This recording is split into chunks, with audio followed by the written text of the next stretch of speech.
What is going on, you guys? It's your boy, the quasi-quiet quitter here. And we're back with episode 39 of the video game therapy series. I recently updated all my thumbnails. Sorry if I still sound a bit nasally. I promise I feel better. I just might not sound super great, but maybe it makes for a better podcasting voice. Sometimes I hear these podcasters with these like super low, raspy ass voices, and I mean, to be fair, it is pretty relaxing sometimes listening to them versus these like squeaky. Because I mean, squeaky voices are just annoying in general, but I think you get what I'm saying. Hopefully, so anyway, yeah, I just recently updated thumbnails for all my old videos, and I also started uploading them to Odyssey in the name of I don't know, decentralization or something like that. But so yeah, so check me out there if you want. If you don't know what Odyssey is, it's fine. No one does, really. But more or less, it's just a decentralized video sharing platform. So it's basically like YouTube, except they're trying to make it more obviously creator friendly. They're using like Web3 technology, like blockchain. It sounds like a fucking sham. I totally understand that, but I think the compelling argument is that it's a smaller company, so they haven't tightened reins on free speech like a lot of other platforms do. Because inevitably, when a platform gets large enough, um, they start putting ropes on everything, and all of a sudden you can't say anything, and it kind of sucks. And the good old days. So I think really if nothing else, what I'm trying to do is be a part of a platform's good old days. Before they sell out and turn into some corporate circle jerk. But yeah, more or less, it's just basically YouTube for the end user. I'm not gonna go. I'm not gonna go into details of the technological differences because they're just not that relevant to the end user. But anyway, yeah, if you want to check me out there, you can. It's smaller creators. Creators are generally, I don't know, just trying to, I don't know, get off big tech. Anyway, I have a first thing I want to talk about today, just because I saw it and I thought it was funny, and part of it kind of feels like punching down. And I think you'll know what I mean when I start talking about it, but I still feel like it should be, at least want to mention. So anyway, I was getting gas, and putting gas in my car, and then I'm just kind of sitting there. I didn't have my phone out, so I just was just looking around, kind of, and I ended up looking at the manual that was there, on like what not to do, like don't smoke a cigarette, don't while you're pumping gas, don't leave your car on, stay by your car when you're pumping gas, because you can't, you shouldn't be running around. But I noticed, and they kind of just snuck this in at the end of a sentence, but one of the things they mentioned to be sure not to do was to make sure not to siphon the gas by mouth. And they I mean, they literally verbatim said never siphon by mouth. Presumably you shouldn't, be siphoning gas at all, but especially don't siphon it with your mouth, which, I guess in terms of a legal, ass to cover, I kind of get it. You got to cover your ass and make sure that, there's nothing you haven't clearly said you can't do, for someone to ruin it. But siphoning gas with your mouth, like, are you kidding? Like, is that you have to specify to not do that? Um, you know, I mean, it kind of blows my mind. And part of what it brings me back to is, like, people forget about this, and I think I've affirmed my stance more strongly on this. Is we're monkeys. We keep forgetting that we're monkeys. Okay, we're advanced monkeys advanced in quotes there, but we're advanced monkeys, and we are still monkeys. Like, I mean, you know, OnlyFans, porn, like, what is it that people want to look at?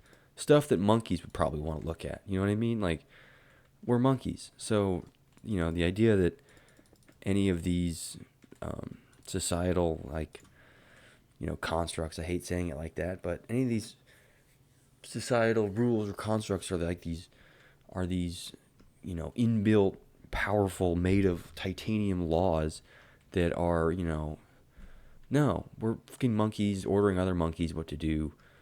Like, we're all monkeys, and it's all freaking stupid. And some people actually use this to their, sorry, I'm trying to decide what looks good here. Some people try to use this to their advantage and be like, oh, yeah, we're just monkeys. So, being XYZ is a social construct. XYZ is a social construct. And yes, metaphysically, if you really get into everything, technically everything is a freaking social construct. So, yeah, you're right. So now what, right? Okay, everything's social construct. So like, it's all over now. Like, we can't do anything. And people use it to perpetuate certain arguments, like about why certain people can or can't do certain things because they don't fit a certain criteria. And maybe I'm trying to think of an example that is proficiently abstract enough to not be inherently political. Because every time you pick an example of something, if it is a hot topic, political point, you kind of immediately are taking a side without even I don't get it. The reason I pick abstract concepts because I'm not given a chance to articulate an actual opinion or an argument when the first words out of my mouth are the same talking points of somebody that is closely affiliated with some political party, because then it becomes a very, very black and white issue. And if I've made anything clear, it's that nothing is an inherently black and white issue. There are, black-er, white-er issues, and not in a racial sense. I just mean like we're talking about the colors here, not anything else. That you kind of you automatically pick a side with that. So I'm trying to think of an example of this that doesn't fit into any kind of category, but let's say eligibility wise for something. Let's say in order to I'm trying to think of one that's more inbuilt and not yeah, this is going to be tough. It's going to be tough to work around this without picking a example that is inherently bad. Either way, I think let's suppose that there is a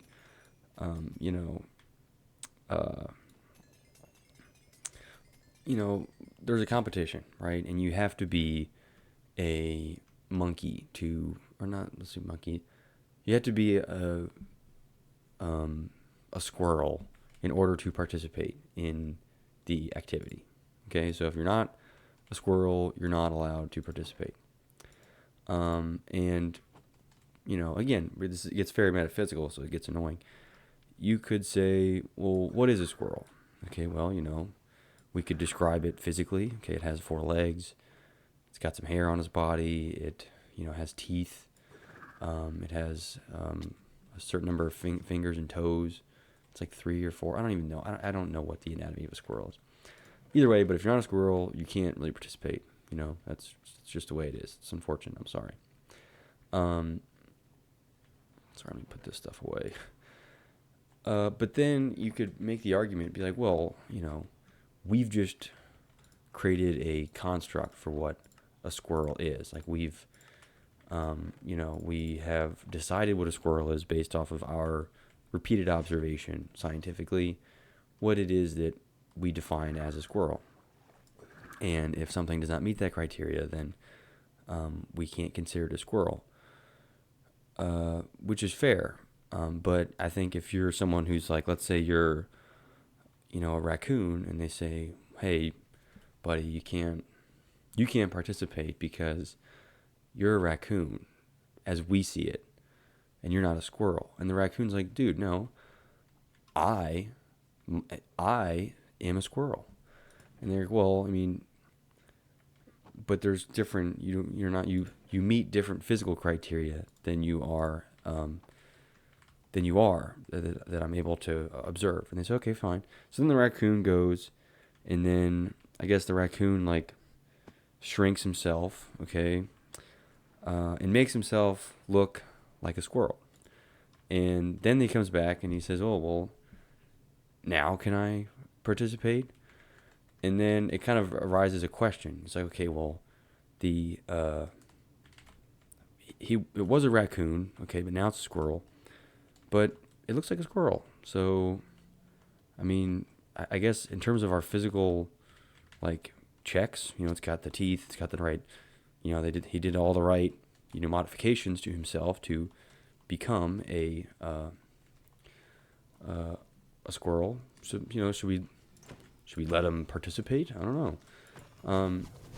And so, but I think part of what this gets at is that if the criteria that we use to define a certain criteria, let's say the only criteria that we really check for to be a squirrel is that you just have to have hair.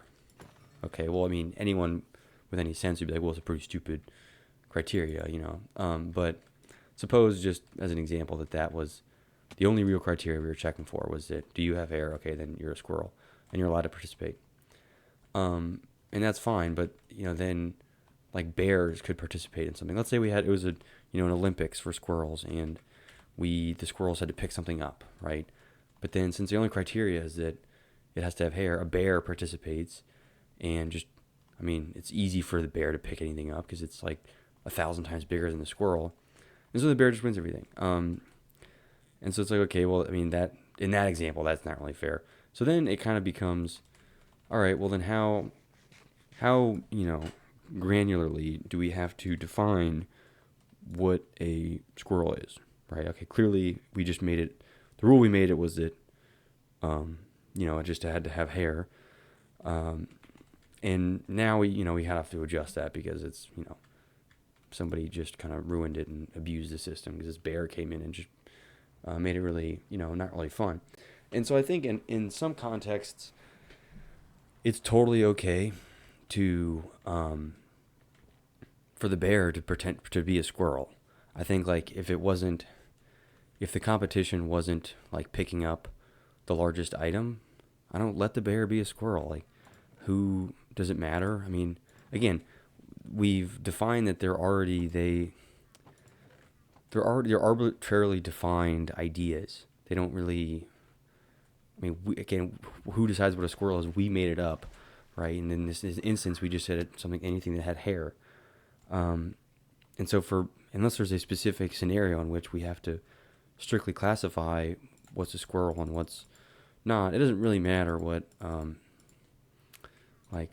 who cares whether this thing wants to be a squirrel. But the issue that I think comes up is that, we're talking about a competition to who can pick up the largest item or something.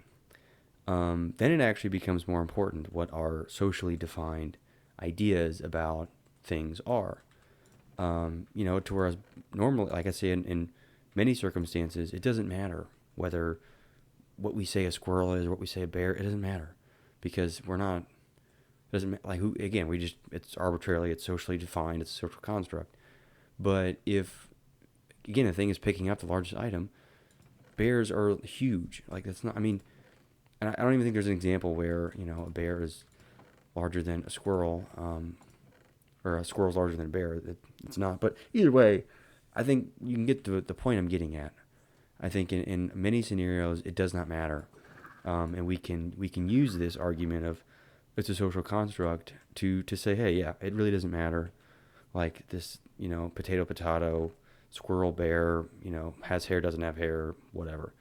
But in instances where they're, the classifications give you very, advantages in some ways, then it's not really fair. And I guess it only really gives you advantages in other socially contrived settings. So I suppose the fact that the game here that we're playing is a pick up the largest item, that again is, we've kind of made it a game, and that doesn't really matter that much.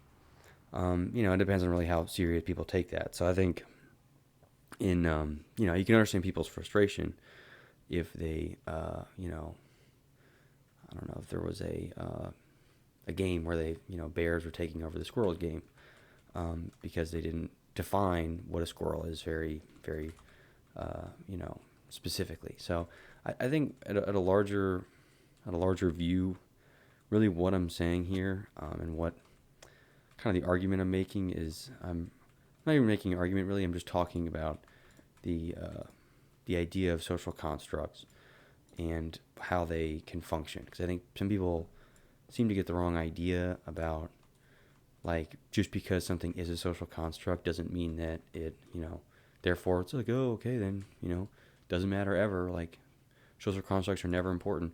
Social constructs, have to be important in some context. Otherwise, there's no, like, we can't agree on anything at that point, right? Because if laws, the law, the Constitution, whatever law, whatever country you live in, those are also social constructs, right? And every word that they put in those laws are also social constructs. So, if you don't, how do you define murder then at that point? Okay? Do you define murder as, like, you taking someone else's life? Okay, well, what if I don't agree with you on that definition of murder? What I think murder is defined as somebody dying and somebody else being nearby, right? So then if you're ever in the presence of someone else who died, you just committed murder, you know what I mean? And it's like, you can get as, these are obviously stupid examples, but I think in areas where they're more gray, it can lead to problems that people who reject all social constructs. So I think God, this stupid thing. Get out of here. How am I so bad at this? So I think just the main thing I'm saying here is that I can agree that things are social constructs. But I also see the point in saying that if we use the argument of XYZ as a social construct to not obey said social construct, then there are repercussions, there are implications, right? It's a slippery slope kind of thing, where again, it's because laws are social constructs, and I have, I've defined my own laws for my life, then I don't have to follow anyone else's laws. And it's like, well, in order to participate in society, you have to follow my laws. And it's like, okay, well, no, but like, I have to live somewhere, like my physical body has to be somewhere, and then, that's technically in somebody's jurisdiction who, again, has some amount of these social constructs that they've created as laws, and I have to either obey them or I get put in jail, right? Which, again, another social construct. Or it's more of a physical construct and an enforcement of a social construct via a physical, restriction. But either way, we can extrapolate this, like, it's a social construct argument to a lot of different areas, and I just think it's kind of a dangerous argument to use because of its implications once you take things to the nth degree. And then, because the thing that gets me is that if people use the social construct argument, and then when I give like an nth degree example, in the sense that I kind of take it, well, law is a social construct, and then they're like, well, that's ridiculous. Again, like, ridiculous to whom? It's all relative, right? It's not, your view of something that is ridiculous is not even if it's ridiculous, even in the eyes of the law, let's say, the law is a social construct. But again, the argument is circular there. So if you're arguing that that's just ridiculous, they would never do that. That's unreasonable. It's like, well, okay, but that's the whole point of that's the whole point of an nth degree argument, is that reasonability is a relative idea and is not one that is a fixed, like, there's no agreed upon standard for everything, right? Everything is, to somebody, becomes ridiculous. So it's not really you can't you can't use the, well, that's ridiculous argument to something, because you've after you pulled out a, this is a social construct thing. So especially, especially that, like, you saying that, being murder is a social construct. I say, well, that's ridiculous, and it's like, well, okay, but then, that's ridiculous is not an argument. That has any validity. And I guess more of a tangent on that, actually, this is a kind of an unfortunate. Not that I argue with people all the time, but I argue with myself and others, and I guess not really others. I guess I just argue with myself a lot. Anyway, one of the most discrediting arguments for anything, which is, it's surprising because it has no logical substance, right? There's no substance to this sort of counter argument, if you will, but it actually ends up being one of the more powerful, like, potent I guess anti-logic, like, tools to dismantle somebody in an argument. And that quite literally is that's ridiculous argument. Because you think about somebody saying something, and especially if you're, like, I guess, kind of losing an argument in some way, or you're kind of behind, someone made some good points, and then you kind of you pull out an abstract example, and they just go, well, that's just ridiculous. That has no, like, logical substance, right? But unfortunately, many people that, onlookers, other people in the arguments, they take that and they go, yeah, that does kind of sound ridiculous. Like, I say, oh, murder is a social construct, and they say, well, that's just ridiculous. And it's like, yeah, but you didn't even, what's the argument for it not being ridiculous, right? It's like, well, it's just ridiculous. If that's not, again, that's not an argument. I'm not saying that it isn't not ridiculous, but you haven't posed an argument. However, it is, what I've noticed is a very potent tool against fighting against something, is you just say, well, that's just ridiculous. They would never do that. It's like, that's not okay, but that's not an argument, right? You're just kind of saying that. And what I'm saying is that that works. Like, it actually works. So, I've even seen it firsthand where people are arguing about something, and then someone just goes, well, that's just ridiculous. And then people are like, yeah, that is kind of ridiculous. But again, there's not a concrete argument in any sense of the word. It's just you saying it's ridiculous, and people, because again, our view of things that are ridiculous is relative to our own things. Like, if we go to some culture where they never wore clothes, and we show up with Gucci bags, and we're like, people, would trade all the gold in this village for this Gucci bag. People are like, dude, that's ridiculous. Why would you ever do that? But to them it is ridiculous. They don't even wear clothes. Why the fuck would they care about this stupid Gucci bag? Like, that is ridiculous. That is ridiculous to them. But they wouldn't, an argument in that sense would be, well, the Gucci bag does not, like, our skin is more protective because of our evolutionary timeline, so we don't need clothes as much, and the Gucci bag to us is frivolous, and we would never, its value does not, it doesn't meet our, I'd rather spend our gold in our village on food or something like that. But either way, the point I'm making is that when people use the "that's ridiculous" statement against an argument, it works, unfortunately. But I think it's worth me noting that I think it is not there's no substance to it. So it's unfortunate that it does work in so many contexts, and so many people just, corroborate a "that's ridiculous" argument. Because again, to a new village, wearing clothes is ridiculous. But, we wouldn't say that. If I ran around outside, I'd be the ridiculous one for wearing clothes. But it's all relative. So, I don't know. It's an interesting thought on that. So, but anyway, yeah, I don't know. It's the idea of social constructs, and I guess metaphysics as a whole, because I think that's kind of what, or metaphilosophy. I'm not even sure what branch that's considered of, like, what is this? Like, what is it really? What is a squirrel? What is whoever? What are clothes? That whole branch can get very, very nebulous and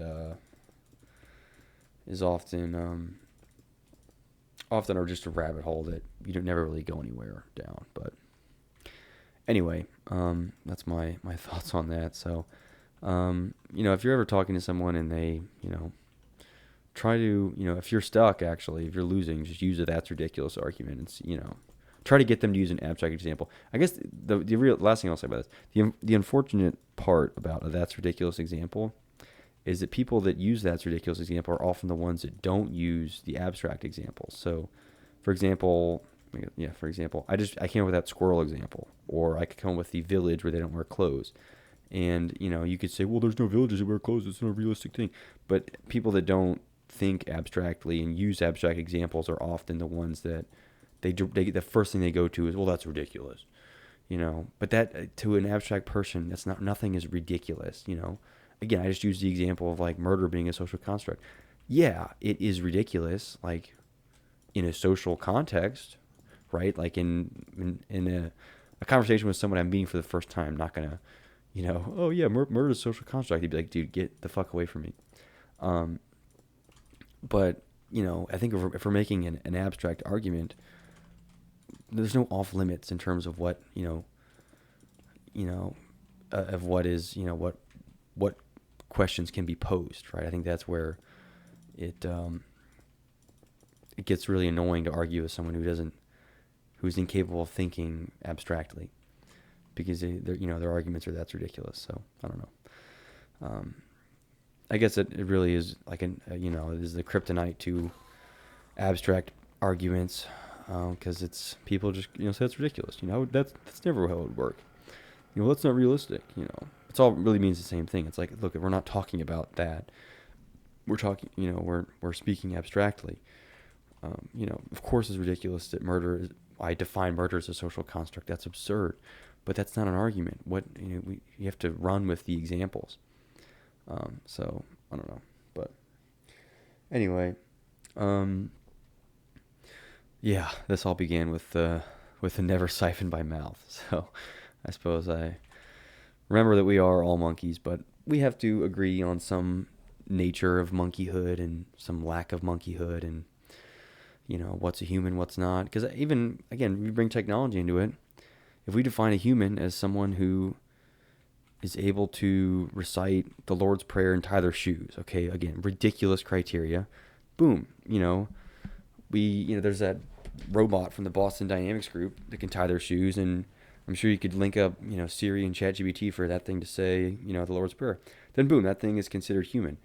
And if we just all say, oh, well, being human is a social construct, then we're going to give humanhood, status to a lot of, again, what I would consider non-human things. And is your argument that Boston Dynamics thing with an API to Siri and ChatGPT is all of a sudden a human? Many would say no. Some would say that's ridiculous. But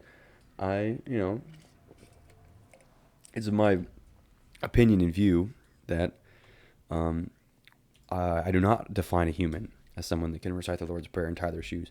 There are more characteristics to being human that thing does not meet. Now, it'd be a much more difficult and arduous activity to go through and define everything that I personally define as being human, but I could. It's an exercise. Maybe I'll do that one day, but it's not really. There's no real ROI in doing that right now. Plus, no one cares what I think is human, regardless. But either way, I think it's dangerous if we use kind of a blanket social construct idea to, especially give traits to groups that socially are often not in, we don't consider Siri a human, and I think it's good that we don't, because, there's a lot of problems that can come up if we do that. So anyway, I just think that's worth mentioning. So anyway, on the topic of what the hell, get this thing out of here. Stupid. Sorry, I'm trying to look at my text sheet here.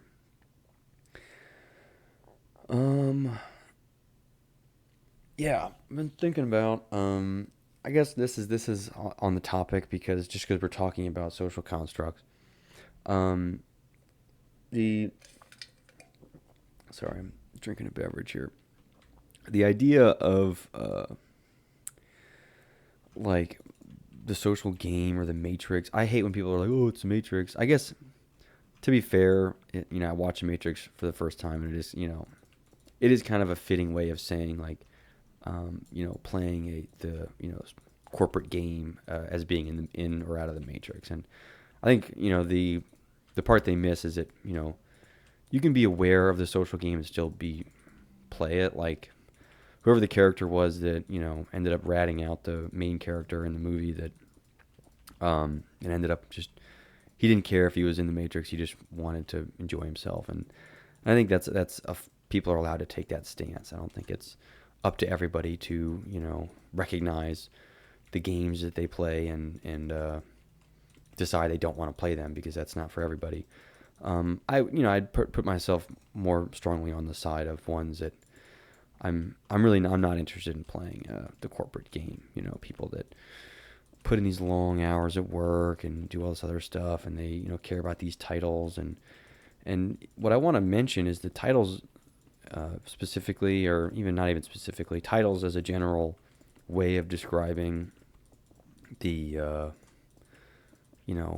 things that you've accumulated. This could be literal job titles, or just like money, like the title of you being a billionaire, or the title of you being on Forbes magazine or something. Those titles only mean something to people who are in the game, right? So I suppose if we're gonna use the Matrix thing, which again I'm gonna somebody's if it could easily get people pissed off, but I don't really care because I don't care. But if you're one who doesn't want to play quote unquote the Matrix game and the society game of like accruing wealth and getting the job and doing this and that, then the titles themselves, someone's a billionaire, someone's a gajillion, like that means literally nothing to me. I don't care. I don't care if you're manager, if you're the micromanager, or if you're just like, if your job title is that you're a serf or something. It's like, I don't care. I'm not playing the game, so it doesn't mean anything to me. I think, I don't know if it's just me, but I think if people who are playing the game should be aware that the people who aren't playing don't care. So it's almost like if somebody's playing a video game and is like telling you all these things about what, about the accolades and the level ups and this, you don't even know how to play. You don't know the game, so you don't care. It's like, I don't care if you're a level 4 warlock I've never played the game. I don't want to play. I don't even know what a warlock is. In the same sense, that's what happens when I hear people are like, well, I'm a level 3 engineer and I want to be a level 6 engineer with a level 4 manager, but my manager's level 5. Dude, I don't know what the fuck any of that means, and I literally don't care. And you realize the people that came up with those just made them up. Like in the same way that I could create a game and I can make level 3 warlocks, level 5 warlocks, level 6 warlocks. I just made it up. Who decides what a level 6 warlock? It doesn't matter. Maybe it was fair, maybe it wasn't. Maybe it was a really dumb way of doing it. Maybe I just called people goblins or something. There's no rules to any of that. It doesn't matter. But people that, and I'm not saying you're not allowed to find those important. Like you can say, you can care about being a level 5 warlock or a level 6 engineer or be a level 2 goblin or something, or that you're a billionaire, you're a millionaire, you have $10 million or $5 million, you are the, whatever. It doesn't matter. But I think shaming or like being shocked at people like me who I don't care about any of that. They're like, what? What do you mean you don't care? But I'm a millionaire. It's like, yeah, but I just told you I don't care about the titles of it, right? Again, those titles, level 6 warlock goblin doesn't mean anything to me. I don't fucking play that game. And somebody just made it up anyway, right? The game designer made that up in the same way that, the CEO of the company just made up those titles. And again, it's okay if they mean something to you, but don't enforce that meaning or value on me, right? Because I don't care, right? In the same way, if I'm playing a different game, right? If I'm playing Minecraft and I say, well, I have a super sophisticated auto smelter. Some guy's like, dude, I don't even know what that is. You'd be like, what? I can't act aghast that somebody doesn't care about or understand the titles that are important to me because they don't mean anything to anyone else. So I think really what I'm saying is I think people should approach conversations around titles in any kind of game that they're playing with more humility, in the sense that recognize that more likely than not, somebody is playing a different game than you, right? So if you're playing the corporate game at Google, someone else is playing, the law firm game. Someone else is playing Minecraft. Someone else is playing World of Warcraft. Someone else is playing tic-tac-toe, right? Don't assign, your tic-tac-toe score level as of, greater importance than somebody else's Google ranking of importance, right? And it'd be, it's obviously people think it's frivolous to compare, like my World of Warcraft level dude or whatever the fuck that is with how much money I make. But my argument is how much money you make is also just the fucking game, buddy. I think in most Western developed societies, we're not anywhere near you having even more food or less food than the rest of us. If anything, people with more money are fat. Again, there's nothing wrong with that, but you're not going to die. You're not, in danger, physical danger. You're not better because you have, most people are not, survival's not what they're after, right? It's after accruing more garbage or stuff, which again, the level in World of Warcraft doesn't, if I find more value in my Minecraft world than you find in your real world with all your gadgets and stuff that you buy, then again, it doesn't matter. Don't make it seem like just because you have 40,000 smart items in your home and my Minecraft world is decked out, you're better than me or I'm better than you. It's all, at the end of the day, it doesn't, everyone is playing their own game and formulating their own, their own ideas of what they find to be important, because it'd be ridiculous if I ran around and was shaming people for how crappy their Minecraft worlds are. It's like, dude, I have to understand not everyone plays Minecraft and a lot of people don't even care. So don't make it seem like it's, this big deal because, my Minecraft world is decked out, and in the same vein, if somebody has, they made $20 million, I don't really care, because your money and what are you going to do with that? It does not, what am I going to do with my Minecraft world? And people say, oh, I can do all kinds of stuff with money. I can buy food. It's like, I can buy food too. Again, neither of us are starving. Whether I'm living in a shack or in a big house or in a mansion, I'm going to live, we're past the point where there's a universal game, right? I think animals that are struggling to survive they all kind of have to play the same game, in the sense that they have to play the game of, okay, well, this isn't a game. I need to live. But many others, or I guess our species is not playing one of those games. We're past the point where we need to, hoard food and stuff. I mean, otherwise, then people it would be the amount of beans or whatever you could store in your, apocalypse bunker as how wealthy you are. And I'm sure there's somebody out there that is their level of wealth. Their internal metric of wealth is how many beans they have, how many years they could survive in a zombie apocalypse. And yeah, to me that seems ridiculous. To you that might seem ridiculous. But again, it's just as real of a game that they're playing, that my Minecraft world is, or your job is at whatever. So I would approach all of this with more humility, in the sense that there's no ubiquitous, need or desire for everyone to care about your game that you're playing, because everyone's probably playing their own little version or different thing of game, and comparison maybe was evolutionarily helpful, but it's not really helpful anymore, right? I don't think, especially since most of the people if you're watching the video with internet connection, you're probably not like foraging for food, you know. So the comparison, the benefits of comparison, evolutionarily or biologically are moving away, because we have enough wealth collectively as a species to not have to worry about that. And I suppose, the argument could be, well, it's not, the wealth isn't adequately, distributed such that each human,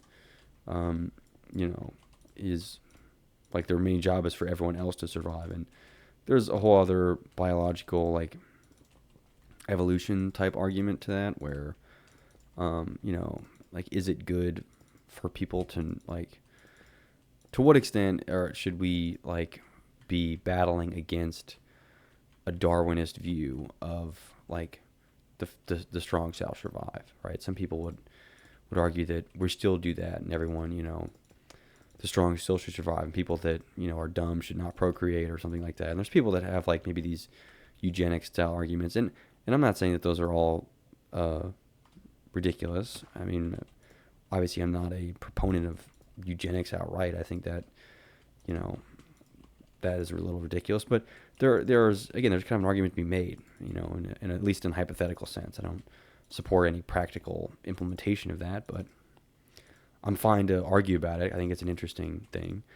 But other people just think that, everybody, there's a ubiquitous right to live, and everyone should, be allowed to not only live but to flourish. Everyone should be able to, kind of indulge in our modern indulgences, art, and everyone should be able to own an iPad or something, and ubiquitous access kind of even at that level. And I'm probably not a proponent of much of that either. I think I think we certainly have the capacity for that to be possible, but the argument that is a so what we should do is, I don't know. There's again, I don't agree with either of the takes outright, but I think there's an argument to be made on both ends, right? Especially as, like, the golden rule goes, and I suppose the real answer to it is that there's not, these are matters of people's opinions. The opinion of somebody who's a more eugenic style person versus, like, everybody should should have a right to everything. That's more truly a matter of opinion than anything else. It's not. I think there's no universal. Okay, well, it's wrong to be to believe the strong shall survive, and it's right to think that everybody deserves all modern luxuries afforded to them. I don't know. There's certainly a rabbit hole to go down there, but it's not one that have a strong opinion on, or at least one that I have credible arguments and thoughts about at the moment. I guess my only real statement is that there's a right to have an argument about all of it. So I suppose in that sense, that's kind of my opinion. Anyway, but yeah. So I don't assign the rules or the measurements of comparison in your game to matter for other people. Don't, again, if you're an engineer at Google, your Google ranking engineer doesn't mean anything to me, and it probably doesn't mean anything to other people. And I don't care if you think it is the most important thing in the world. That's fine. You're allowed to think that, but I'm also allowed to think that I don't give a shit about your ranking at Google or your managers or your however many. I don't even know what else people even give a shit about, but it's mostly just about their jobs and stuff. But I think that's the biggest pitfall, is to think that everybody cares about your job, or I guess really more accurately what your job is giving you, allowing you to have a bunch of money and go on vacation. And again, I don't define a universal metric of success as how many vacations you can go on or something. It's like, because people go on vacation and they don't even enjoy it. That's the worst. Not even the worst. That's like the funniest thing to me, is that people go on these vacations and they're everywhere. They're taking these pictures. They're in Bali. They're having margaritas or whatever, and maybe they're enjoying it then or whatever. But they're still just like miserable all the time. And I can be miserable just here, anywhere. It doesn't matter. I mean, it doesn't matter where I am. The location isn't the, whether I'll be happy or sad. It's not, I'm miserable here, but if I was, on vacation, I'd be happy. But they also, even at their spot, you've noticed, like, if you've ever traveled with, like, family, or not your family, but a family, or noticed a family traveling, you'll notice that the parents don't even look like, I'd say like 85% of the time when they're like driving and doing other laborious tasks, they look miserable, and they don't, you would never guess that they were on vacation, until they get out of the car and they're at Disney World. But I don't think it is I don't define that either as a metric of how successful or anything is. I don't think that your setting defines your well-being. I even think if we taking a look philosophically at Diogenes, one of the the old timers, he like rejected everything and was literally lived as a homeless person most of his life. And I'm sure he would tell you that it wouldn't have been, he probably would have said he would have been worse off if he was a king, but he certainly didn't care that he was, a bum begging for food, and from a little bowl. He kind of took that to the nth degree example, where he so strongly shed an opinion of what you're doing and what you have doesn't matter. It's an internal war that you're fighting, and not one that's external. And I think maybe that's the underlying example with it, is that it's not a battle of not happiness but satisfaction in a long-term sense, is all an internal battle. It's not. There's no amount of external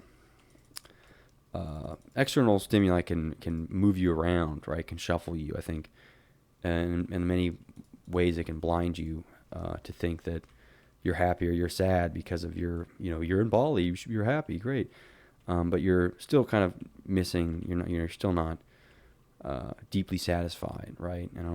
And maybe there's a lot more I have to discover on that, just in a journey of being alive. But to think that any physical setting, or a difference in money, or a difference in any kind of game title, is going to permanently affect your deep satisfaction levels. You're either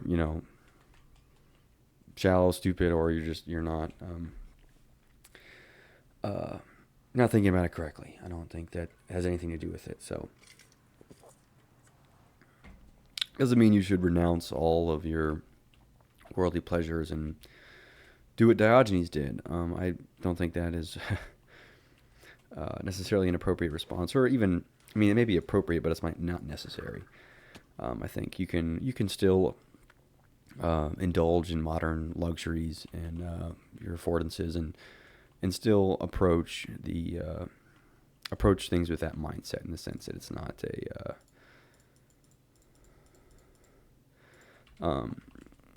a place, it's not a number of things, it's not any person, place, or thing. There's no external forces at which are going to deeply satisfy you. It's not a person you will find. It's not a place that you will be. It's not anything. And anyone who says that, I think, is either trying to convince himself strongly enough to believe it, right? I think you might see this in relationships, where people claim that once they, were in this relationship with this person, their whole life was just perfect now. And part of that might be they've deluded themselves to an extent where that is the case. Maybe I don't. Delusion is powerful, but I think at your deepest self, one that we struggle to understand, just collectively, no amount of external goods, bads, anything is going to alter your internal psyche. I think it's an independent thing, right? So again, no matter where you are, what you're doing, or what you have, who you're missing, what you don't have, what you do have, who you're with, whatever, if you aren't internally satisfied, and whatever that means to you, then you will be miserable. So you will, the vacation to Bali won't solve all your problems.